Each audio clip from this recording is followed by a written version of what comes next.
ભુજ શહેર કોંગ્રેસ સમિતિ દ્વારા આગામી સ્થાનિક સ્વરાજ્યની ચૂંટણીને લઈ તૈયારી શરૂ કરી દેવામાં આવી છે। ભુજ ખાતે કાર્યકર મિલન કાર્યક્રમનું આયોજન કર્યું હતું, જેમાં કોંગ્રેસના કાર્યકરો ઉપસ્થિત રહ્યા હતા। આ દરમિયાન બે સામાજિક આગેવાન કોંગ્રેસમાં જોડાયા હતા।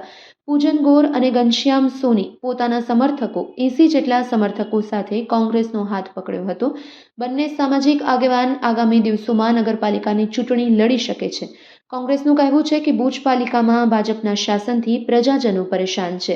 સમાજના પ્રતિષ્ઠિત આગેવાનો કોંગ્રેસમાં જોડાઈ રહ્યા છે, જેના કારણે કોંગ્રેસ વધુ મજબૂત બનશે, જેના કારણે આગામી દિવસોમાં નગરપાલિકાની ચૂંટણીમાં કોંગ્રેસની જીત થશે તેવો દાવો પણ કરવામાં આવ્યો હતો।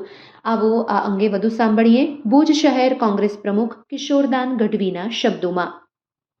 ભુજમાં છેલ્લા 40 વર્ષથી ભાજપના શાસનથી પ્રજા હવે કંટાળી ગઈ છે અને જેને કહેવાય કે અત્યાર સુધી આપણે જોતા હતા કે એવું થતું હતું, લોકો કોંગ્રેસ છોડી ભાજપમાં જોડાતા હતા। દરેક ચૂંટણી વખતે એવું થતું હતું, પણ આ ચૂંટણીથી પહેલા આજે ઊંધી ગણતરી શરૂ થઈ ગઈ હોય ભાજપની એવું દેખાઈ રહ્યું છે અને લોકો કોંગ્રેસમાં જોડાઈ રહ્યા છે। અને એ પણ એવા કે જે મજબૂત લોકો છે, સક્ષમ લોકો છે, જેમનો વિસ્તારમાં વર્ચસ્વ છે, જેમની સાથે યુવાનોની ટીમ છે અને પ્રજાના પ્રશ્નો બાબતે જાગૃત થઈ અવારનવાર અવાજ ઉઠાવતા હોય એવા લોકો જ્યારે કોંગ્રેસમાં જોડાઈ રહ્યા છે, ત્યારે નિશ્ચિતપણે એવું કહી શકાય કે આ પરિવર્તનનો પવન ફૂંકાવાનો શરૂ થઈ ગયો છે।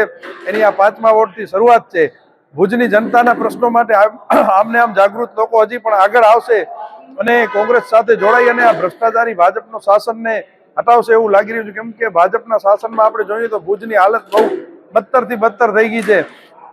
ચૂંટણી આવે ત્યારે છેલ્લા 2-3 મહિના રસ્તા બનાવવાના એવા કામો કરવા, જાગજમાડ દેખાડવી અને ચૂંટણીમાં ઉમેદવારો બદલાવી નાખવા, એટલે જૂના જે ભ્રષ્ટાચારી હોય એમના પ્રત્યે લોકોનો રોષ હોય દૂર થઈ જાય, નવા આવે એ પણ એવું જ વિચારે કે હવે આપણે 5 વર્ષ જ મળ્યા છે એટલે જેટલું થાય એટલું ભેગું કરો।